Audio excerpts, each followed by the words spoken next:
विद्रोही साहित्य संमेलन जे आहे ते विद्रोही सांस्कृतिक चळवळ या संस्थेच्या वतीने आयोजित केलं जातं आणि हे जे संमेलन आहे ते 19वे संमेलन आहे.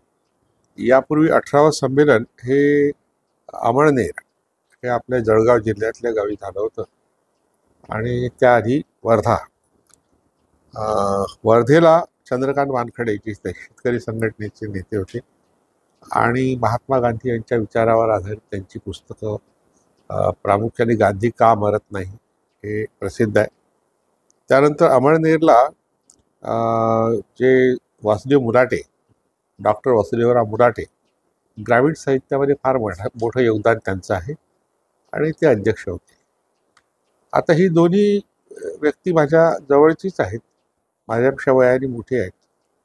मी त्यांच्यापेक्षा लहान असतानाही मला हा सन्मान मिळाला, त्याबद्दल मी विद्रोही सांस्कृतिक चळवळीचं आभार मानतो. आणि संभाजीनगरच्या लोकांनी ज्या तऱ्हेने या सगळ्या संमेलनाचं आयोजन केलं त्या आयोजनाबद्दल त्यांचेही आभार मानतो.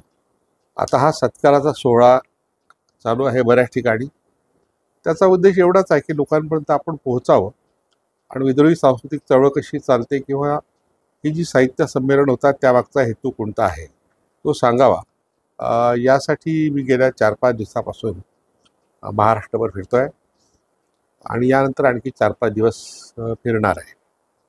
आता यातून उद्देश असा आहे की लोकांपर्यंत हा विचार जावा आणि साहित्य म्हणजे काय, साहित्य कोणासाठी आहे आणि साहित्य संमेलन जी आयोजित होतात त्यामागची कारणं काय आणि एकंदर साहित्य चळवळीमध्ये किंवा साहित्य व्यवहारामध्ये एक प्रकारची मक्तेदारी काही लोकांची आहे, ती संपुष्टात आणणे हा मुख्य हेतू हा या संमेलनाच्या मागचा आहे. आणि आयोजक मंडळी ही सर्वसाधारण वर्गातून आलेली आहे. कोणीही राजकीय व्यक्ती नाही यात नाही आहे, कोणीही उद्योगपती नाही आहे. साधारण कर्मचारी आणि कष्टकरी वर्गाचा सहभाग यात आयोजनामध्ये आहे. सोबतच जे ऐकायला येणार आहेत तेही अशाच वर्गापैकी आहे.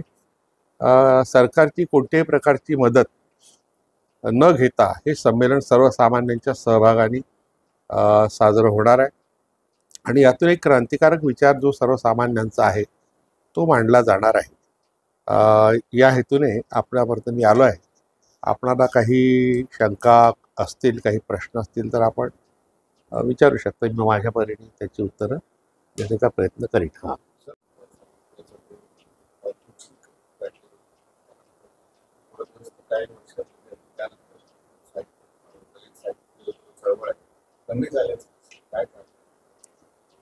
दलित साहित्य चळवळीचं रूप बदलत गेलं, कमी झाली असं म्हणता येत नाही, कारण मोठ्या प्रमाणात दलित साहित्य निर्माण झालं आणि त्या साहित्याने दिशा दिलेली आहे.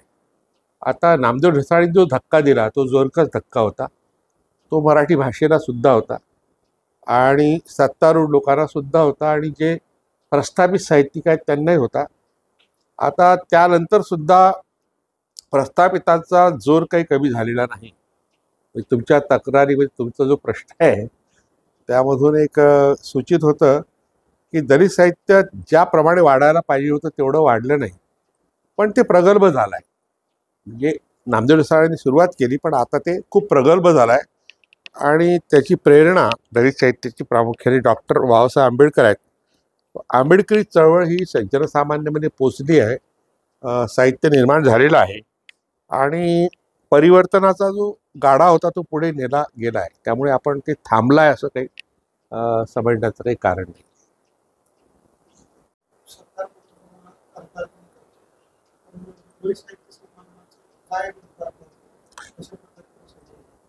तर या ठिकाणी एक धोरण आपल्या संभाजीनगरच्या कार्यकर्त्यांनी ठरवलं आहे की जनसामान्यातून पैसा उभा राहावा आणि जे त्या ठिकाणी साहित्यिक येतील किंवा श्रोते येतील, रसिक येतील, त्यांना राहण्या जेवण्याची व्यवस्था व्हावी. किमान त्याकरता मूठभर धान्य आणि 1 रुपया किमान एवढी लोकांनी मदत करावी यासाठी ते रस्त्यातून गल्ल्यातून फिरत आहेत.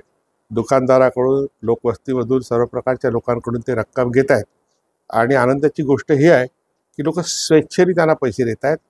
1 रुपया हे फक्त प्रातिनिधिक आहे, 1 लाखही देऊ शकतात ते द्यायची इच्छा असली तर, पण लोकांचा सहभाग यात महत्त्वाचा आहे. जे प्रस्तावित साहित्य संमेलन आहे त्याला 2 कोटी रुपये दरवर्षी महाराष्ट्र सरकार देते.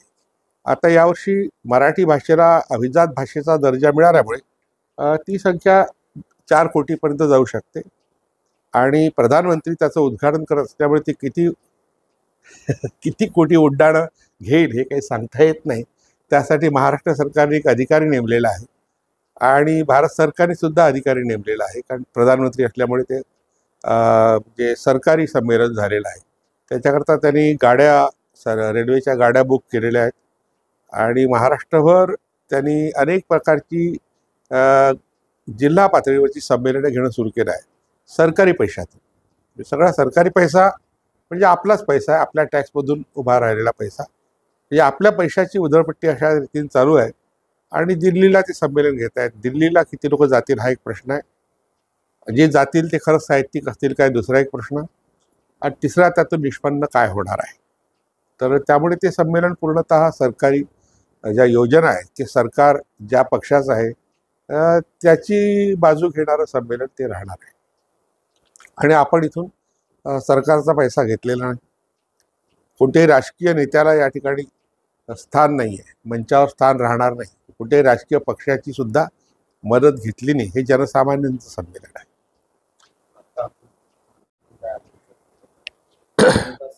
आहे ती जास्त प्रभावी आहे आणि जास्त काळ टिकणार आहे.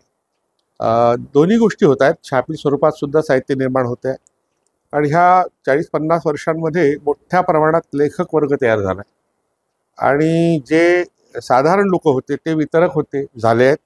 त्यापैकी काही लोक प्रकाशक झाले आहेत आणि वाचन चळवळ वाढलेली आहे. फक्त एक तक्रार आपली आहेच की आता वाचन कमी झालेलं आहे, पण हे वाचनाचं रूप बदललं आहे. तुम्ही डिजिटल शब्द वापरलाच आहे. तर लोक पुस्तक वाचन करतात, ऑडिओ बुक्ससुद्धा आता आलेली आहेत आणि काही व्हिडिओ तयार झाली आहेत. काही लोकांनी यूट्यूब चॅनल सुरू केलेले आहेत. स्वतंत्रपणे फेसबुक, व्हॉट्सॲप या माध्यमातून ते जे सांगितलं जातं ते सुद्धा ऐकलं जाते. म्हणजे ऐकण्याची प्रवृत्ती वाढलेली आहे.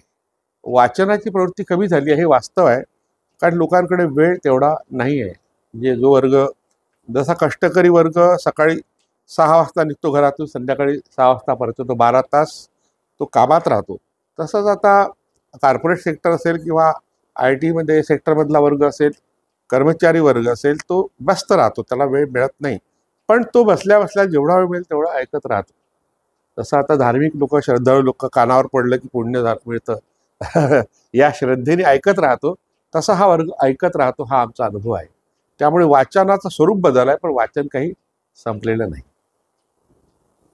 मराठी माणूस किती आहे, किती टक्का आहे हा एक मुद्दा आहे. आणि दिल्लीला संमेलन घेतलं असतंही समजा, तर दिल्लीला मराठी माणसं किती गेले असते महाराष्ट्रातून. आणि इथे कसं सरकारी यंत्रणा पूर्ण काम करते आहे. MPSC UPSC जे पास झाले यावर्षी त्या सगळ्यांना कंपल्सरी करण्यात आलं आहे संमेलन अटेंड करणं. म्हणजे खुर्च्यामध्ये बसण्याकरता माणसं पाहिजे म्हणून त्यांना ते कंपल्सरी केलं. ते जाणार आहेत यासाठी की त्यांना ऑर्डर तिथेच मिळेल म्हणजे त्यांना नोकरी तिथे मिळेल आणि त्यामुळे नाईलाजाने अशा अनेक लोकांना जावं लागणार आहे. आणि जी संमेलन त्यांनी महाराष्ट्रात घेतली जिल्हा पातळीवर, तर त्यातही त्यांनी साहित्यिकांना आश्वासन दिलं की तुमची जाण्या येण्याची व्यवस्था आम्ही करू. आता हे कशाने करतील, रेल्वेने करतील, विमानाने करतील, कारण आता 4-5 कोटी रुपये खर्च होणार आहेत. ते कशावर होतील, तर बहुतेक खर्च हा या लोकांच्या प्रवासावर होणार आहे असं दिसते. आणि तिथे गेल्याचा आता प्रश्नच नाही. ते केंद्र सरकारचं आणि सध्या दिल्ली सरकार जे आहे ते भाजप सरकार आहे. अनुकूलता त्यांना खूप मोठ्या प्रमाणात आहे. उद्योजक त्यांना मदत करतील आणि काही साहित्यिक असे असतात की ज्यांना संधी असते दिल्ली पाहण्याची, ते दिल्ली पाहण्याकरताही जाऊ शकतात. ते संमेलनात जातीलच याची काही खात्री नाही. ते विद्रोह वाढला आहे, विद्रोहाचं स्वरूप बदललं आहे. म्हणजे विद्रोह म्हणजे आता रस्त्यावरून फक्त मारामाऱ्या करणे किंवा मोर्चा करणे किंवा घोषणा देणे एवढ्यापुरतं राहिलं नाही. लोकांना हे जे दबाव तंत्र चालू आहे, ज्याला दमन तंत्र म्हणून सगळ्या क्षेत्रात याची जाणीव झाली आहे.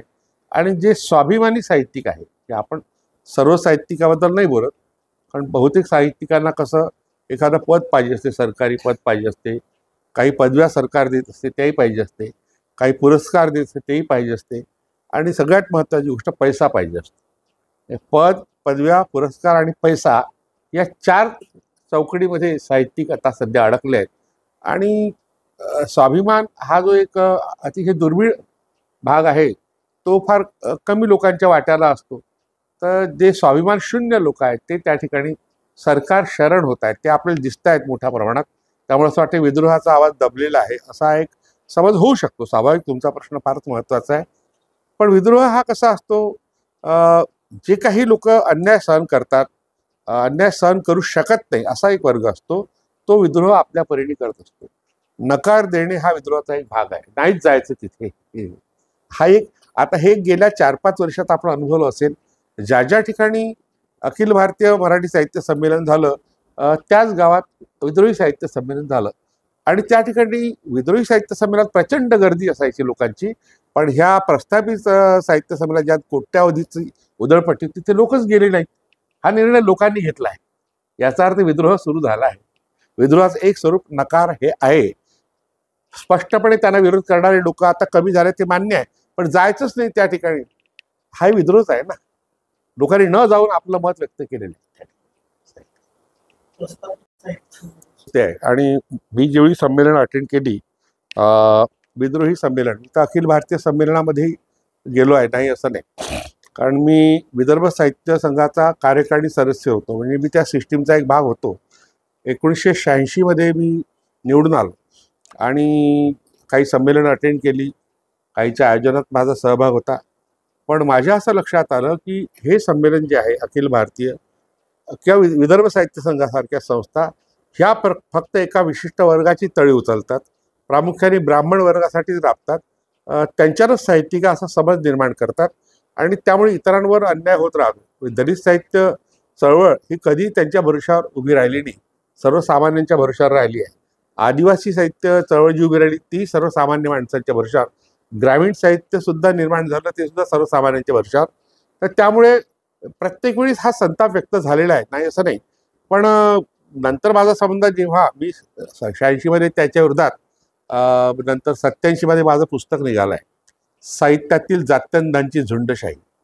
म्हणजे जेव्हा विद्रोही साहित्य संस्कृती चळवळ नव्हती त्या काळामध्ये मी पहिला विद्रोह केला आहे.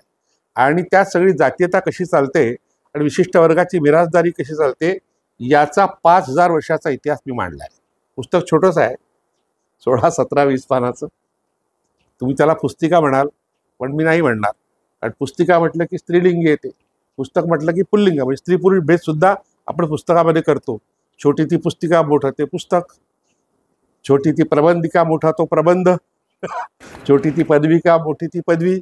अशी ही जी फळी आहे स्त्री पुरुष आपण निर्माण केली ती सुद्धा पुस्तकाच्या बाबतीत होऊ नये. हे छोटंसं पुस्तक माझं धक्का देणारं ठरलं. विचार मंथन मोठ्या प्रमाणात होते. मी तेच सांगतोय ना, मी 86-87 मध्ये हा विचार मांडला, त्याला आता 38 वर्ष झाली. 38 वर्षात मी स्वतःच जी पुस्तकं लिहिली ती सगळी विद्रोहाच्या स्वरूपात आहे. आता त्या विद्रोहाचं स्वरूप कसं आहे, सौम्य स्वरूपात. धर्माच्या बाबतीत काय होतं, तत्वज्ञानाच्या बाबतीत काय होतं, संस्कृतीच्या बाबतीत काय होतं आणि साहित्याच्या बाबतीत काय काय घडत चाललेलं आतापर्यंत, तर हे माझ्या परीने मी सांगतो की मी हे माझ्या सर्व पुस्तकात मांडलं. पण माझ्यासारखीच वाचक मंडळी तयार झाली, माझ्यासारखी लेखक मंडळी तयार झाली, प्रकाशक मंडळी तयार झाली आणि इतर सुद्धा. ही चळवळशी मोठ्या प्रमाणात विस्तारली आहे. म्हणजे तुम्ही पहा, रस्त्यावर खूप पुस्तकं विकली जातात, लोक म्हणतात पुस्तकं विकत घेत नाही. आता माझी 78 पुस्तकं प्रकाशित होऊन पुन्हा लोक प्रकाशक तयार आहेत, विकत घ्यायला तयार आहेत. काही बेस्ट सेलर पुस्तकं माझी आहेत. याचा अर्थ पुस्तकं लोक वाचतात, पुस्तकं वाचत नाही हे जे म्हणणं आहे. कोणतं पुस्तक वाचत नाही, प्रश्न आपला असायला पाहिजे, कोणतं पुस्तक वाचत नाही, कोणतं पुस्तक वाचतात. जे त्यांच्या जिव्हाळ्याचं आहे, त्यांच्या भावना व्यक्त करणारं ते वाचतीलच. ते ज्या साहित्यामध्ये त्यांच्या भावना नाही, जिव्हाळा नाही, त्यांचे हितसंबंध नाही, त्यांचा विचार नाही, ते पुस्तकं नाही वाचणार ना. ते ही तक्रार करणारे कोणते लोक आहेत, ज्यांचं पुस्तक वाचत नाही ते तक्रार करतात. मी नाही करू शकत तर तक्रार, कारण माझी पुस्तकं हजारोनी खपतात हे मला माहीत आहे. आता मी ज्या ज्या गावात जातो त्या ठिकाणी माझा वाचक असतो, म्हणजे माझा व्यक्तिगत अनुभव झाला हा अनेक लेखकांचा असेल, माझं एकट्याबद्दल नाही बोलत मी. अनेक लेखक मंडळी अशी आहे की ज्यांची पुस्तकं वाचली जातात आणि त्यावर चिंतन होते, चर्चा होते. त्यामुळे वाचक वर्ग संपला आहे असं म्हणता येत नाही, तो वाढला आहे. फक्त तो वंचितांचा वर्ग आहे, प्रस्थापितांचा वर्ग नाही आहे.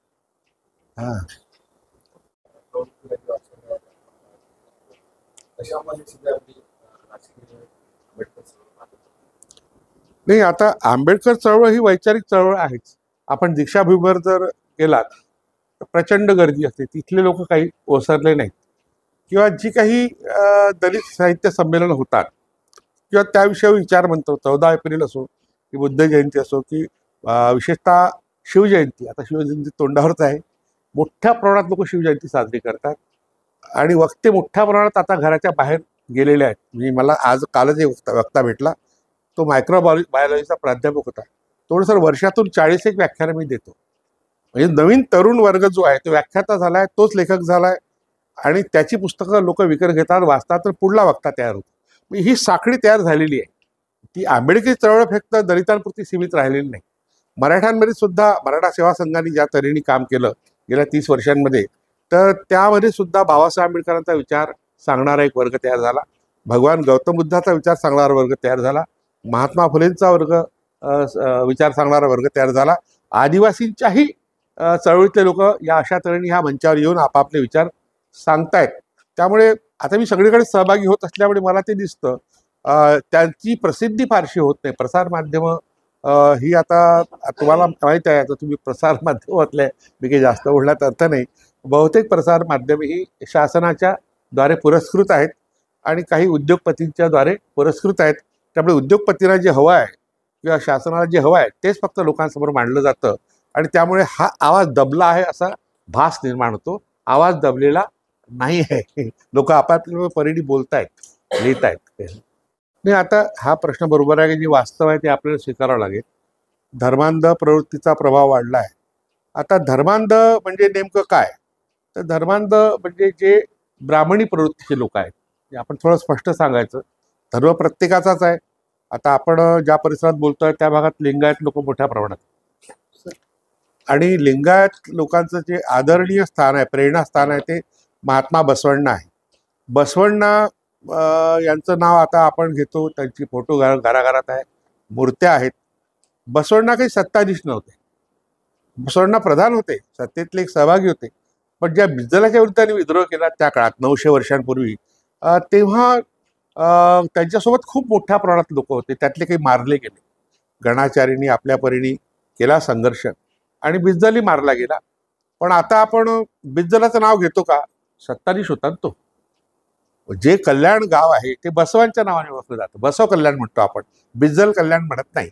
म्हणजे ज्यांनी प्राणाची पर्वा केली नाही, विचाराची तडजोड केली नाही, अशा माणसाचं नाव आपण 900 वर्षानंतर घेतो, बिज्जलाचं नाव घेत नाही. आजचे राज्यकर्ते किंवा त्यांचे जे बटिक झालेले साहित्यिक असतील, कलावंत असतील किंवा नेते असतील, यांची गत कशी होणार आहे? ती बिज्जलासारखी होणार आहे. आणि विद्रोही सांस्कृतिक चळवळ ही बसवण्णांच्या विचारासारखी जिवंत राहणार.